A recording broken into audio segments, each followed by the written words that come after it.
実はこの1週間くらいほぼ毎朝吐いていたレイ。2回食変更中の子犬にはよくあることらしく、早食い防止皿や夜中少しご飯をあげたり試行錯誤していた時期。この日の朝もレイがえずく音で起きるも、いつもと違って彼は全く元気がない。食欲もないのか、食い地が張っているレイがドッグフード 2,3 粒さえ食べない。様子がおかしい。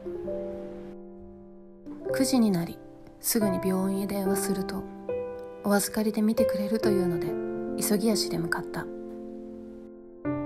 怖くて仕方がないこの2時間を私は忘れられない。血液検査やエコー検査など詳しく検査するために夜まで病院にいることとなったレイ。私は全く予期せぬことにメンタルが保てず、待っている間にカウンセリングを受けることにした。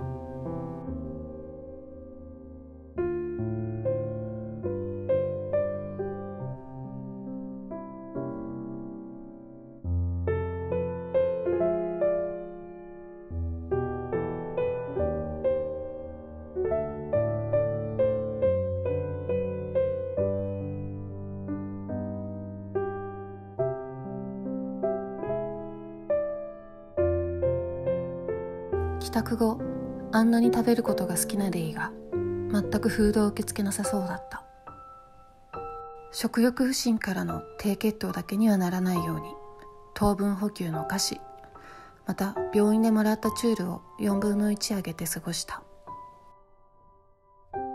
その他いつも通りに過ごしてみてくださいと病院の先生に言われたけれど、抱っこするとえずいたし、大好きなソファーの上にあげると吐いたので、とにかく体力温存してほしくてレイをゲージに入れて一夜明かした。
ゃあバッグの方もお預かりしますね。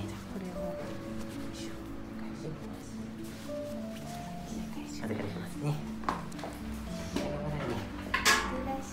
預かりします。迎えに来るからね。検査頑張ってね。じゃあ預かりしますね。ありがとうございます。お願いします。ありがとうございました。預かりします。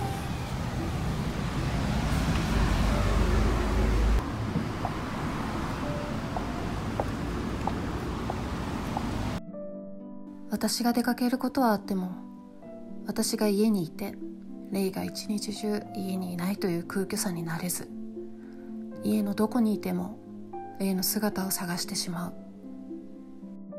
レイが一人で病院で頑張っているのに、健康な私がなんだか良くない時間の使い方をしている気がして、家中の掃除を無心でするしかなかった。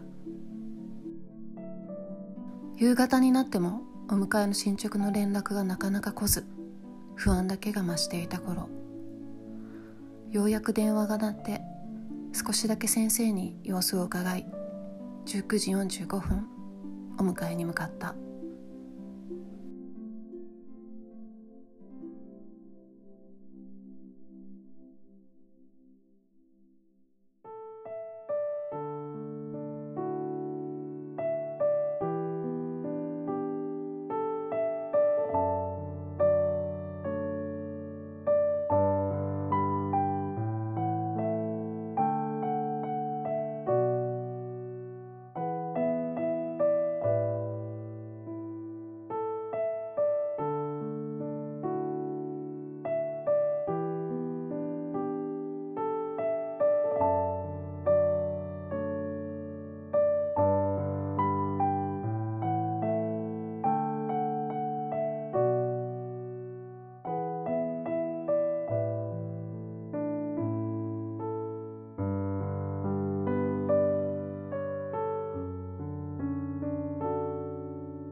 翌日朝9時半に病院から電話があった。